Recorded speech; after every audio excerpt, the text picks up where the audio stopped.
Boa noite a todos. Que a paz de Jesus esteja com todos nós. É com muita alegria que eu estou aqui hoje. Então, o evangelho da live de hoje é o capítulo 4. O item é: laços de família são fortalecidos pela reencarnação e rompidos pela unicidade das existências. A live de hoje é de número 240. Temos o passe da Sociedade Espírita Beneficente Casa do Caminho. E o sorteio do livro e do quadro da pintura mediúnica foi aqui para os presentes da casa. Eu hoje pedi para o Marcos, para o Luiz, que eu queria compartilhar com vocês uma história da vida do Divaldo Pereira Franco. Eu costumo dizer que eu sou contadora de história, porque eu adoro contar a história da vida desses irmãozinhos. O Chico Xavier, o Divaldo. Eu falo que o Chico eu ainda vou conhecer, só que lá no mundo espiritual, né? E o Divaldo fala que quando ele começou a Casa Espírita, quando ele começou com a Mansão do Caminho lá em Salvador, ele tinha os trabalhadores da Casa Espírita, que, assim, na época, ele fala que ele podia estar fazendo visita, né? Hoje já não faz mais isso.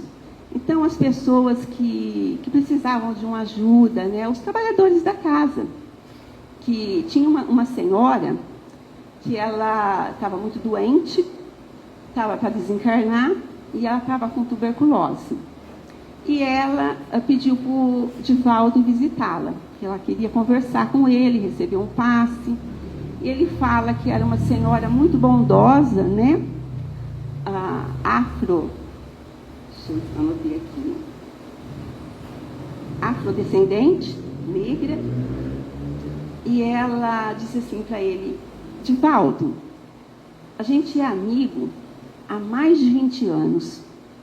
E você não sabe da minha vida. Ele falou assim: não, porque eu não sou uma pessoa de estar perguntando a vida dos outros, de estar, né, querendo saber da vida dos outros. Eu sou muito discreto.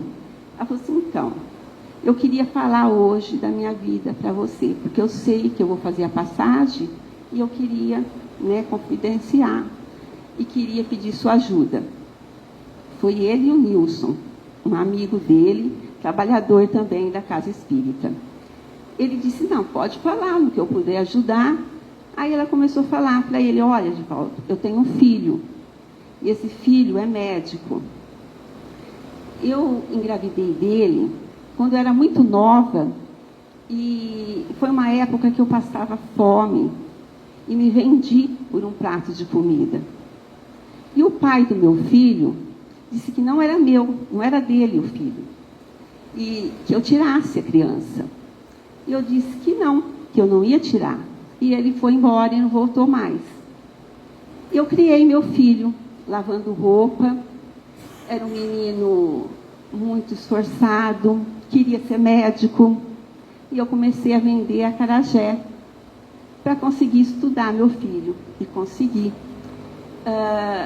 Teve uma vez na minha vida que foi até a minha barraquinha um médico e disse assim que ele tinha ido até ali para comprar o meu acarajé porque era o mais gostoso de Salvador, que ele era médico e professor da universidade. Eu vi ali uma oportunidade para eu pedir uma ajuda para o meu filho. Aí eu disse assim, só que eu não disse que era o meu filho, porque eu não quis envergonhar meu filho, né? Aí eu disse assim: olha, eu te dou o acarajé para você até assim o meu filho concluir o estágio, se você permitir que o meu filho faça o estágio no seu consultório. Ele permitiu, acho que mais até por assim, não que ele precisasse, mas para me ajudar.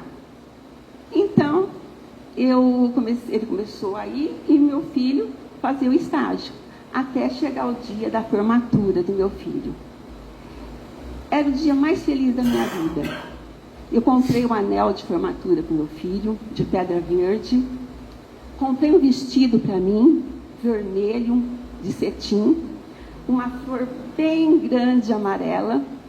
E estava lá no espelho, me arrumando, me achando linda, né? Meu filho chega, eu vejo ele assim pelo espelho. Ele fala: mãe, eu quero te pedir 2 favores. Eu disse para ele: filho, pode pedir. Eu estou aqui para te servir. Mãe, eu vou te pedir para não ir na minha formatura. Aí eu, levei um choque e ele disse: mãe, eu não quero que você seja humilhada, que as pessoas desfaçam de você pela nossa condição. Eu entendi, meu filho. Aí ele disse assim: mãe, hoje eu fiquei noivo. Eu fiquei noivo da filha do médico que eu fiz o estágio no consultório. Mas como? Eu nem sabia que você estava namorando. Aí eu percebi que meu filho tinha vergonha de mim. Aí ele disse assim: mãe, eu não queria te causar preocupação. Eu vi que ele estava dando muita desculpa, mas me calei. Aí ele disse: mãe, eu vou embora, vou levar todas as minhas coisas. O que eu não levar, você doa. E eu vou te deixar o meu cartãozinho do meu consultório. Se você precisar de mim, você me liga. Não vai lá não. Eu não quero que as pessoas desfaçam de você. Eu disse: filho, não se preocupa. Você sabe que eu sou analfabeta. Eu não vou poder te procurar. E, filho, pobre não fica doente. Pobre fica com bronquite e dor de barriga. E isso a gente cura com chá. Vá em paz. Eu lhe amo. Ele foi, Divaldo. Nunca mais ouvi meu filho. Hoje eu sei que eu vou morrer e eu gostaria que você levasse um recado meu para ele, porque meu filho é muito bom. E ele vai te procurar para saber de mim. Aí Divaldo fala: como todo coração de mãe vê o filho como muito bom, né? Mesmo quando não é. Aí Divaldo: fique tranquila, eu vou passar o recado. A senhora quer que eu fale para ele? Diga para ele que eu o amo muito. E eu oro por ele todos os dias. Só isso. Divaldo falou: eu vou passar o recado. Ela faleceu nos braços de Divaldo. Divaldo mandou queimar a casa, porque de madeira, né? E para não deixar nenhum risco de contaminação por causa da tuberculose. Dali uma semana, na fila, estava lá aquele moço negro, todo vestido de branco, médico. Divaldo logo desconfiou que fosse o filho dela. Ele chegou e falou: Divaldo, queria conversar com o senhor. Pode falar. Eu fiquei sabendo que você atendeu uma senhora e eu queria saber qual foi as últimas palavras dela, porque ela é amiga da minha família. Divaldo falou assim: mas escuta, é parente sua? Não. Então eu não posso te falar nada. Eu só falaria se ela fosse parente sua. Eu tenho ética, como você tem, como médico. Eu não posso falar. E ele insistiu e não conseguiu tirar uma palavra do Divaldo. E foi embora. Daí uma semana ele voltou. Divaldo pensou: agora eu te pego. Se não falar que é filho, eu não posso. Aí chegou ele insistindo de novo. Divaldo falou assim: eu não posso te falar nada que ela disse. Aí Divaldo disse: você é parente? Ele abaixou a cabeça. Divaldo falou: agora ele fala. Você é filho? Sou filho, Divaldo. Então eu te falo. Você teve a melhor mãe do mundo. Ela era uma pessoa maravilhosa. Ela pediu para eu te falar que ela te amou até o último minuto da vida dela. E que orou por você todos os dias da vida dela. Ele caiu em lágrimas e disse para Divaldo: Divaldo, na sua religião, as pessoas que vão perdoam. Ele disse: perdoa, só que você pode fazer algo pela sua mãe. Eu queimei a casa, né, porque ela morreu de tuberculose, e está lá o terreno. Faço um consultório e atendo as pessoas do bairro de graça. E coloca o nome do consultório, o nome da sua mãe. Assim ele fez. E atendeu, porque ele já estava para aposentar, já estava bem, de condição financeira, e trabalhou lá, até o desencarne dele, sem cobrar consulta. Então, assim, a gente aprende com essa história que só o amor recupera as pessoas, principalmente o amor de mãe, né? E hoje que a gente vai falar de laços de família, cabe bem, né, essa lição que o Divaldo passou para a gente. E eu queria dividir com vocês. Passo agora para o Luiz e agradeço a vocês por me ouvir.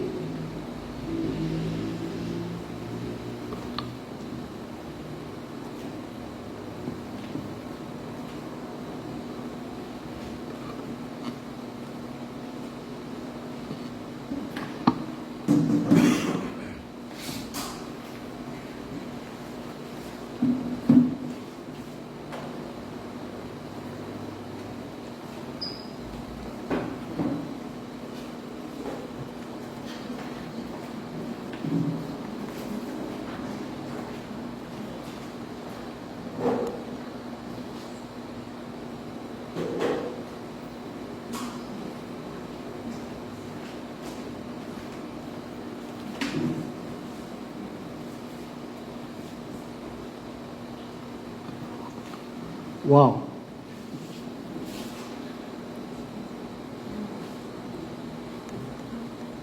O elemento feminino não pode faltar. A gente chega aqui cheio de razão, racional aqui. Fiquei lá o dia inteiro preparando, a vida inteira preparando, para falar alguns minutos. Ela chega, conta uma história que nos emociona, e aí eu não sei nem se eu vou conseguir falar o que eu tinha que falar. Ai, meu Deus.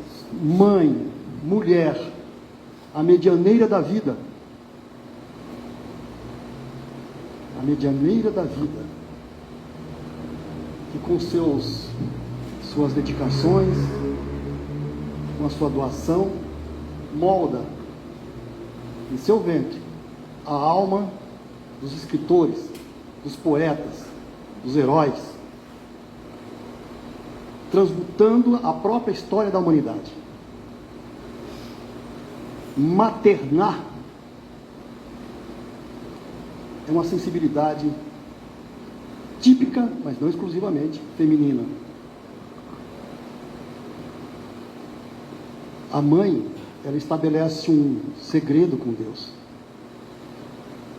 que é o cuidar dele, pai, criatura, através desse processo de dedicação, de transformação e tudo mais. Nós compomos famílias espirituais por afetos e desafetos. Quando cumprimos o nosso trabalho, quando no capítulo 20 do nosso lar, a dona Laura, a mãe de Lísias, diz que o lar é uma instituição divina, na qual nós devemos viver com toda a nossa alma, com todo o nosso coração. Mas que em função de estarmos em um mundo de expiações e provas, poucos desses lares é constituído por almas realmente afins, que se reencarnaram com projetos específicos. Alguns são afins, mas a grande maioria são oportunidades de ajustes. Essa criaturinha teve a oportunidade dele, e com a graça de Deus, no final da vida dele, teve a oportunidade do despertar da sua consciência. A mãe cumpriu integralmente seu papel. Ele vai ter que voltar mais algumas vezes. Talvez recebendo-a como filha. Talvez não, porque ela vai estar num nível muito acima. Aliás, eu vou copiar da Denise o desejo dela. Porque, olha, para nós nos encontrarmos com o Chico Xavier no plano espiritual, ó, nós vamos ter que ralar muito, muito. Só que pela bondade, pela caridade dele, ele desce lá dos praias dos quais ele se encontra e vem nos visitar de vez em quando. Gostei dessa. Nós vimos, nesse capítulo 4, estados da alma na erraticidade, trabalhando a diferença entre ressurreição e reencarnação. E hoje, nós vamos ver esta logicidade típica kardeciana que nos mostra a importância da reencarnação e traz especificamente laços de família. Você já pararam para pensar? Nós estamos falando em meados do século XIX, em uma França católica, em uma Europa predominantemente cristã. Qual a convicção desse povo em relação à reencarnação? Zero. Zero. Religião católica e as protestantes. Que reencarnação é essa? É ressurreição no último dia, aquela coisa toda. Sem ironia, viu, gente? Eu estou apenas contextualizando historicamente, ok? Como é que essa criatura teve a força moral para nos trazer essas concepções? Que não são novas, nós já vimos aqui. Não são invenções espíritas. Então, sim, ouvindo o depoimento dos espíritos, a revelação dos espíritos, por eles mesmos, não é? E pelo bom senso. E nos traz, então, esse capítulo, no Evangelho, mas no Livro dos Espíritos, tem muitos outros, nos trazendo essa logicidade da reencarnação vis-à-vis a bondade e a justiça divina. Feito esse introito, eu precisaria me recompor aqui, dá licença. Não foi muito bonita a história, realmente. Kardec é taxativo. A reencarnação fortalece os laços de famílias. Ele explora isso no capítulo 4 do Evangelho, nos itens 18 a 23.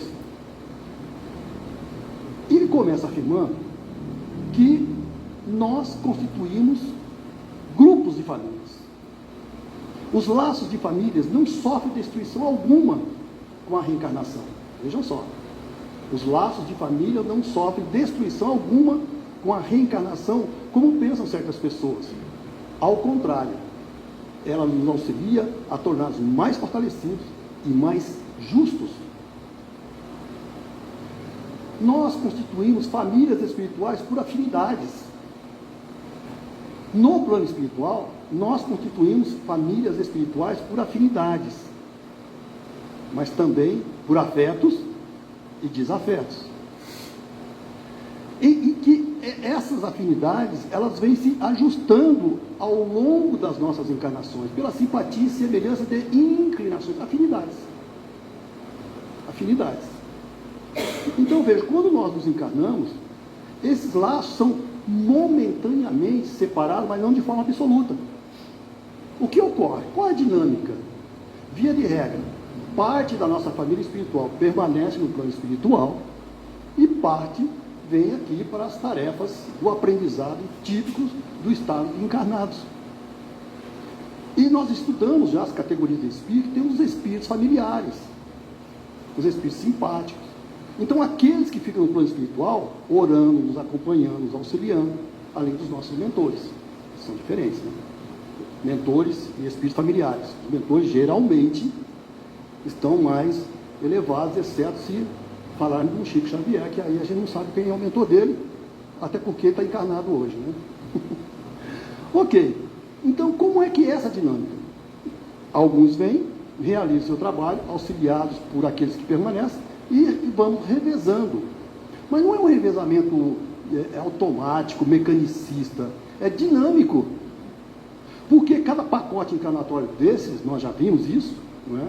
Ele é pedagógico, ou seja, nós aprendemos, ele é específico para as nossas necessidades de aprendizado e é proporcional à nossa capacidade de suportar os aspectos da justiça divina. Alguns de nós são mais bem-sucedidos, outros menos.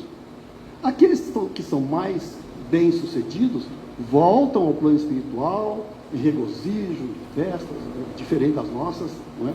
E fazem o quê? Vão auxiliar aqueles que permaneceram na estrada, que deixaram a desejar, que não aproveitaram a sua oportunidade reencarnatória. Solidariedade entre todas as criaturas. Então vejam, se uns encarnam e outros não, nem por isso deixam de estar unidos pelo pensamento. Olha que linha de raciocínio consoladora. Nós encarnamos.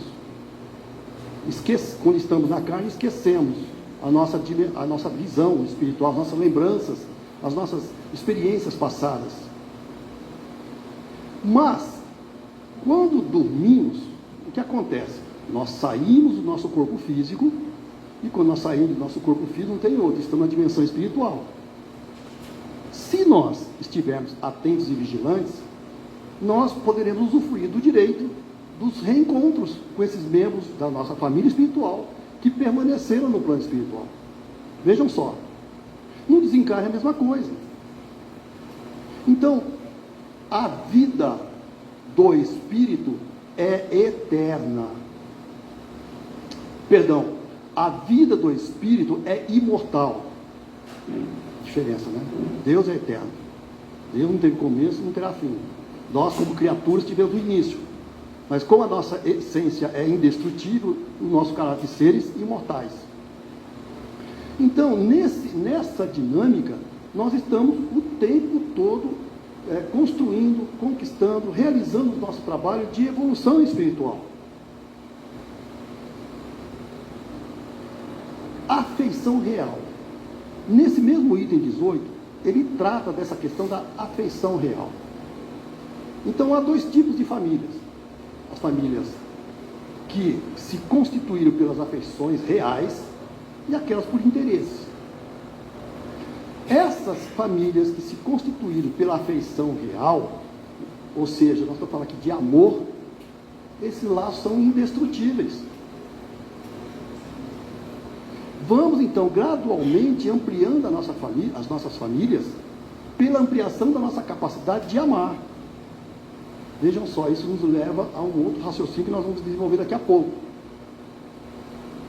Os espíritos mais elevados, a capacidade de amar deles jamais se restringe a uma família consanguínea.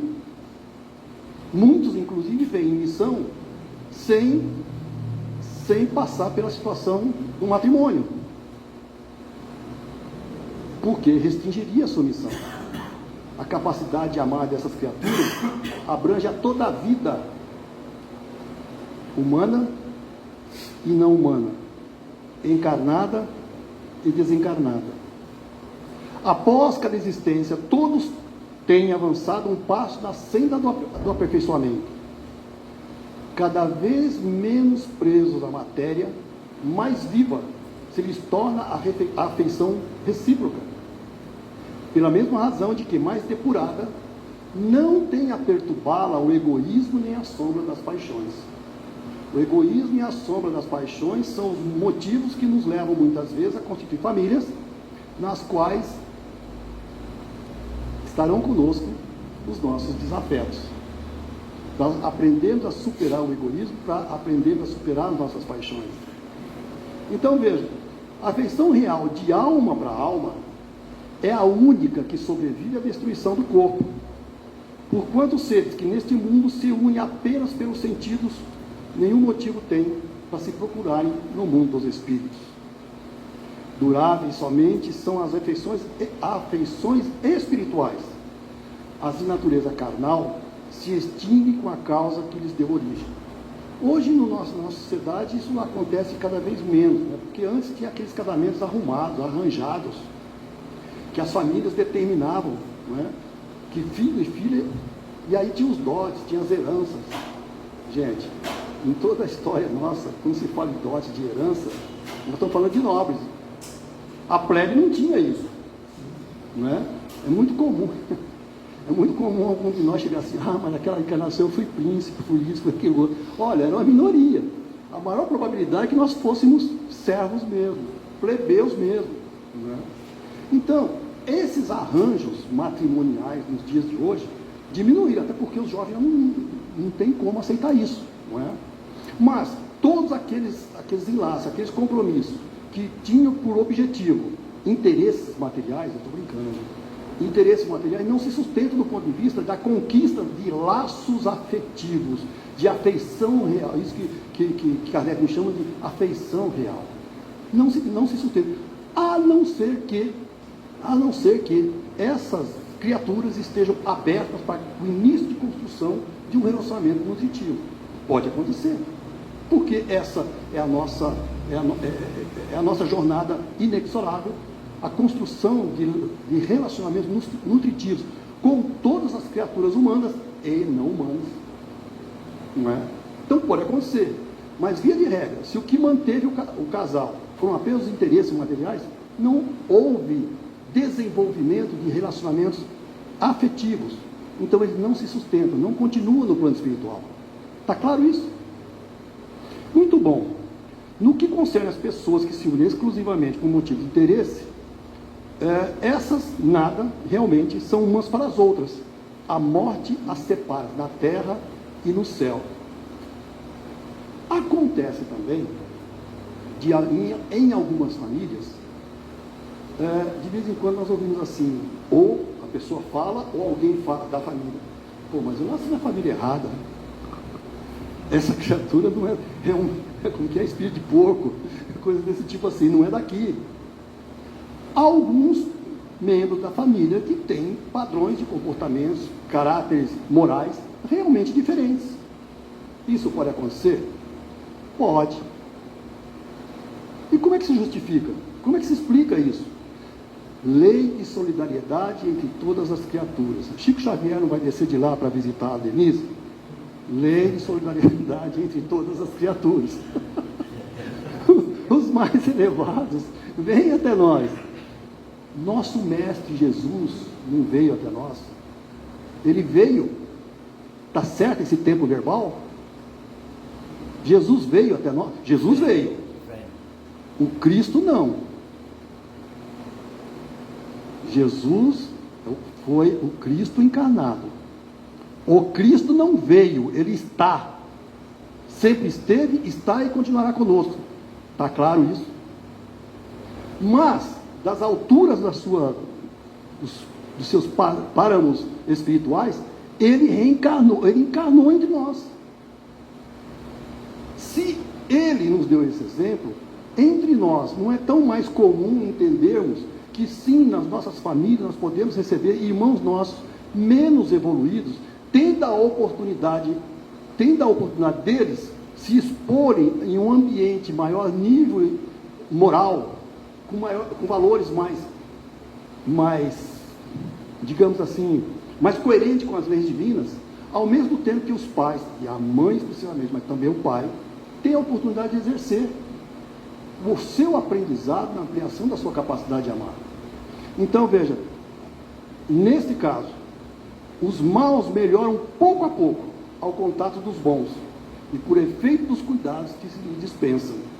O caráter deles se abranda, seus costumes se apuram, as antipatias se esvaem. É desse modo que se opera a fusão das diferentes categorias de espíritos, como se dá na Terra com as raças e os povos. Eu não gosto desse termo raça, viu? Raça é só uma. Raça é só humana, nós temos etnias. Então, como isso aqui foi escrito meados do século XIX, nós temos que fazer essa atualização. Raça só humana, nós temos diferentes etnias, ok?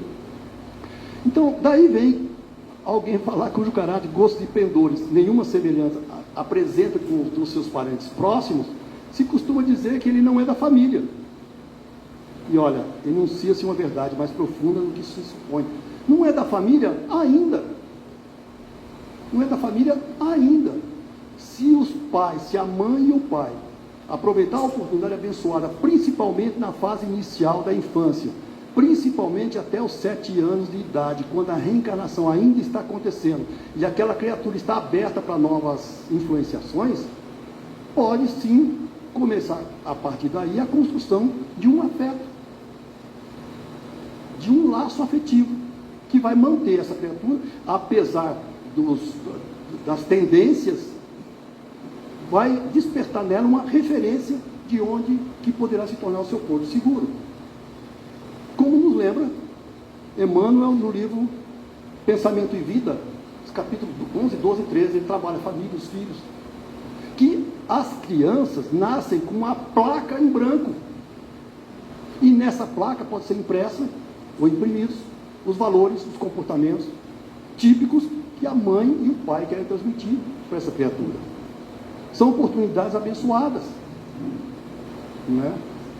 Então veja, esses raciocínios, essas clarezas que essa abordagem nos traz, só são possíveis se nós raciocinarmos a partir dessa dinâmica das reencarnações, dessa dinâmica que reflete a bondade e a justiça divina.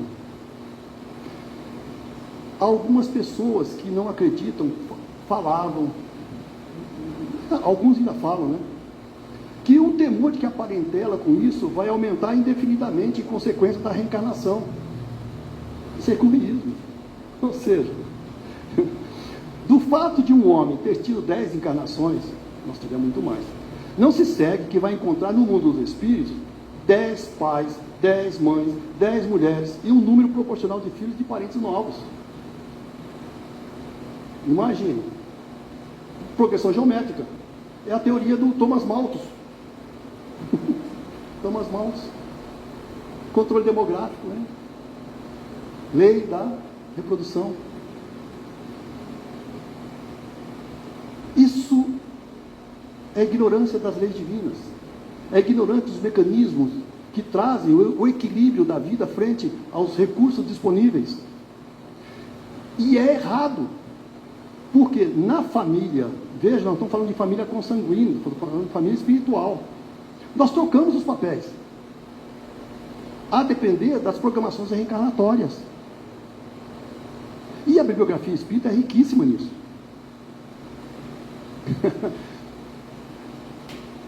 Você vai ver na próxima encarnação.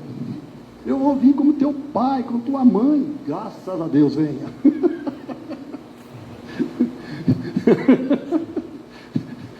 O espírita, quando ele está começando a aprender essas coisas, fala essas coisas, né?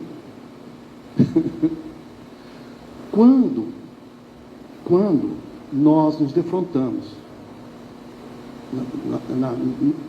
entre os nossos filhos com aquela criaturinha que nós abraçamos, mas tem um quezinho assim, nós pais, né, costumam dizer assim: eu amo meus filhos por igual. Mentira. Não é verdade.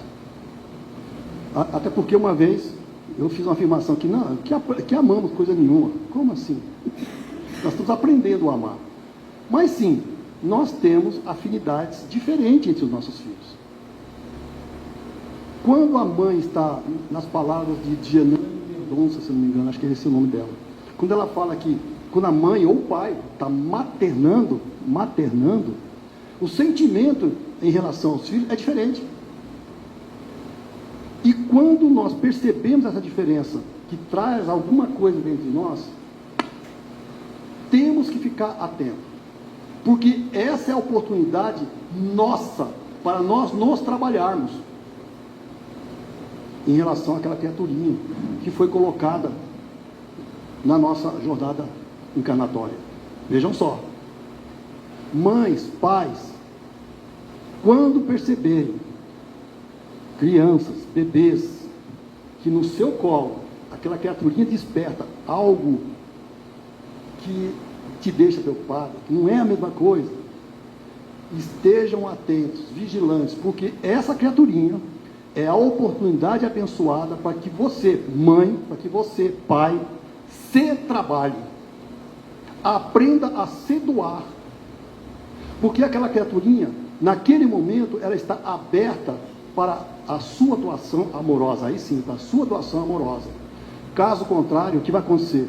Se nós não estivermos vigilantes e alimentarmos aquele sentimento negativo, que pode sim ter raízes nas vidas passadas, e via de regra tem, essa criaturinha vai crescer com os mesmos pendores das existências passadas, e com um sentimento de rejeição, que vai se voltar contra quem? Contra ela em primeiro lugar, mas contra os pais que não souberam identificar essa condição inicial e trabalhar por isso. Perdem os pais pela oportunidade abençoada e perdem os filhos pela oportunidade de poder ter tido na correção dos seus pendores, das suas tendências, assim por diante. É muito sério isso. É muito sério. Então, essas informações, essas reflexões, só a lei da reencarnação é que nos permite trazer com ganhos consideráveis para o espírito humano. Com ganhos consideráveis. Vamos falar um pouquinho, então, sobre a doutrina da unicidade das existências. O que é a doutrina da unicidade das existências? É a doutrina predominante nas religiões de origens cristãs, que prega o quê? Que nós fomos criados, a alma foi criada no momento do nascimento, imortais, mas foi criada no momento do nascimento. Se fomos criados no momento do nascimento, nós não nos conhecemos. Tudo que vai acontecer vai depender dos nossos comportamentos atuais. Não há laços que nos unam, exceto o consanguíneo. E quando morrermos, porque aí não faz desencarne, né? E quando morrermos, como é que fica depois? Depende. Eu vivi 100 anos, ali, minha vida inteirinha, trabalhando, procurando me melhorar. Lá no 98º ano, eu me revolto. Essa vida toda de sacrifício, para que valeu a pena? E começo a xingar e me revoltar. Pronto, fui para o inferno. 98 anos, ali, trabalhando. Mas nesses 2 últimos anos, fui para o inferno. Unicidade das existências. Ou, não. Vivi os 98 anos machucando alguém, pisoteando, manifestando meu orgulho, minha vaidade, minha prepotência, minha maledicência. Aí chego lá quase no último suspiro, eu me confesso. Recebo a extrema unção. Me arrependo. E vou para o céu. Ou eu fui criado e com algumas semanas, alguns meses, alguns poucos anos, eu morro. Bom, não fiz nenhum mal, vou para o céu. Faz sentido? Um ser imortal, cuja existência terrena, 100 anos, vai, é um nada. É nada. 100 anos na existência imortal de um espírito é nada. Como é que o nada pode definir o tudo? Não faz sentido. E mais, aquela mãezinha que maternou o seu filho e sentiu aquela reação, estava consciente e trabalhou por isso, e conseguiu, através do seu esforço, da sua dedicação, da sua renúncia, educá-lo a partir de bases cristãs, valores elevados. Independente disso, cada um tem seu livre-arbítrio. Independente dessa criação, o filho aprontou na vida. Vai para o inferno. E a mãe, aquela mãe amorosa, está lá no céu, para o resto da eternidade, olhando o filhinho querido lá no inferno, sofrendo. Aonde essa mãe preferiria estar? Faz sentido?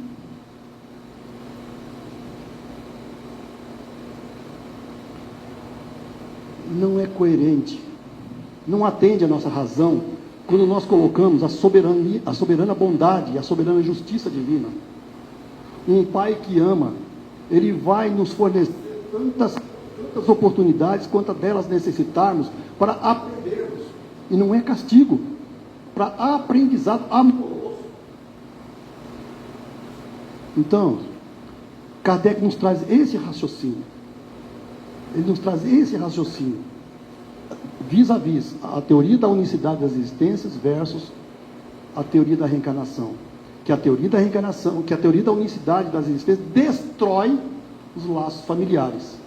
E a teoria da reencarnação, não é teoria, é lei da reencarnação, fortalece os laços espirituais. E a questão é, quanto ao futuro que nós comentamos agora, se houve algum desvio, há a fixação definitiva da sorte futura dessas criaturas. Mas se houve algum progresso realizado, por consequência, por raciocínio lógico, não há fixação definitiva de sorte. Porque o progresso está em andamento. Se o progresso está em andamento, não há nada definitivo em termos de inferno ou de céu, conforme nós havíamos refletido antes. O progresso permanente, ele implica em uma dinâmica de aprendizado permanente que só a abordagem da reencarnação permite. Ficam assim, imediatamente, para sempre, separadas e sem esperança de tornarem a juntar-se, de forma que pais, mães e filhos, maridos e mulheres, irmãos, irmãs e amigos, jamais podem estar certos de se ver novamente. É a ruptura absoluta dos laços da família. E temos então, não tem mais um item, a perpétua solidariedade. Não é? Se alguns fraquejam no caminho, que nós já comentamos, esses retardam o seu adiantamento e a sua felicidade, mas não há para eles perda de toda esperança. Ajudados, encorajados e amparados pelos que os amam, um dia sairão do lodaçal em que se enterraram, independente da duração que isso acontece no plano espiritual. Temos notícias, temos informações, a bibliografia espírita está rica disso. No livro Libertação, de André Luiz, tem lá o caso de Gregório, que permaneceu 7 séculos como legião, como chefe de legião das trevas, não é? Até que chega um momento onde a lei divina coloca um fim. De que forma? Ele começa a sentir o cansaço, o tédio. Aí Matilde, a sua mãe, que já está em trevas luminosas, eles descem até nós, criaturinha. Temos que ter essa esperança. Desceu até as fronteiras do Umbralinas, e quando Gregório grita, desembanhe a sua espada, as suas armas, ela se transfigura e diz: filho, a minha espada é o meu coração. Naquele momento, ele sente todo o amor maternal, se ajoelha, chora e começa então a sua retomada do seu processo evolutivo. Então, o amor não tem barreiras. Com a reencarnação, finalmente, a perpétua solidariedade entre os encarnados e os desencarnados. E daí, o estreitamento dos laços de afeição. Com isso, então, temos 4 alternativas para o além-túmulo. A do materialista, que aí não tem nada, e temos muitos irmãos nossos no plano espiritual dormindo porque acreditam que não existe mais nada depois da morte. Tem o panteísmo, tudo, Deus, tudo, que foi desenvolvido por Baruch Spinoza, filósofo, que acreditava que Deus e a natureza era uma coisa só. Deus e a natureza se constituem uma coisa só. É errado, é incompleto. Porque aí ele está falando da imanência, da presença dele, Pai, na criatura. Mas tem o seu aspecto transcendente, que está além da nossa capacidade de compreensão no momento. Mas voltando, o panteísmo, ao confundir Deus com a natureza, ou a natureza com Deus, ele afirmava que cada um de nós é como se fosse uma gotícula de água que, quando morremos, retomamos no oceano, perdendo a nossa consciência, o que está na mesma. Se nós perdemos a nossa individualidade após a morte, onde a responsabilidade? A terceira alternativa é da individualidade com a fixação definitiva da sorte, que é essa da unicidade da existência. Ou seja, os católicos, os protestantes, nossos irmãos de outras linhas cristãs, eles acreditam na vida após morte, só que com a fixação definitiva da sorte. Ou seja, aquilo que nós exploramos há pouco. Então, nesse caso, que é a doutrina da igreja, ou seja, nós fomos criados no ato do nascimento, e a nossa sorte futura a depender do que realizarmos nas poucas horas que vivenciarmos aqui na Terra, ou no século. Não é? E tem a da manutenção da individualidade com progressão indefinida, que é a que prega a doutrina espírita, com a pluralidade das existências, inseparável da progressão gradativa à certeza da continuidade das relações entre que se amaram, e é isso o que constitui a verdadeira família. Muita paz.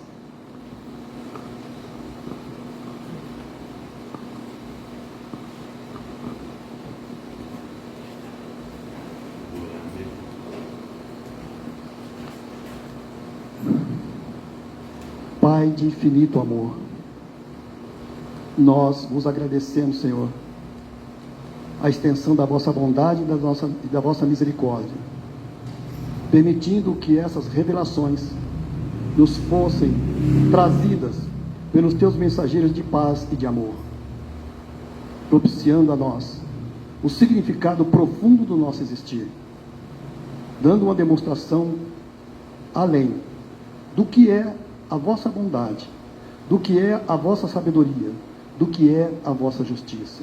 Senhor, fortalece-nos para que utilizemos cada oportunidade nos nossos lares, nas nossas relações, para ampliarmos e fortalecermos os nossos laços afetivos. Que consigamos cumprir as nossas programações para as quais viemos até esta encarnação. Sejam aquelas direcionadas para objetivos ao bem comum, sejam aquelas direcionadas à recuperação, à educação de irmãos nossos, que são os nossos credores, os nossos amigos estimulantes nas palavras do nosso irmão Francisco Cândido Xavier, que poderão ser, inclusive, irmãozinhos nossos, menos amadurecidos no conhecimento das vossas leis. Nessas situações, Senhor, auxilia-nos para que a flor do amor brotem de forma pulsante em nossas mentes e em nossos corações, porque sabemos que quando estamos doando este amor, estamos transmitindo através de nós para esses irmãos o amor que vem de ti. Que sejamos mensageiros e medianeiros do teu amor, que facilitará a trajetória de cada um de nós e daqueles que estarão conosco, jornadeando nos nossos lares, nas nossas famílias, nas nossas sociedades. Que consigamos, com isso, Senhor, avançar nos degraus de deixarmos para trás, de forma inexorável, o nosso primitivismo, a nossa ignorância, a nossa pouca capacidade de amar. E assim, com a graça de Deus, nosso Pai, de Jesus, o Divino Mestre, dos nossos irmãos do plano espiritual que nos orientaram e nos sustentam nesses momentos, pedindo licença para encerrarmos a nossa preleção da noite, dando graças a Deus e graças a Jesus. Que assim seja.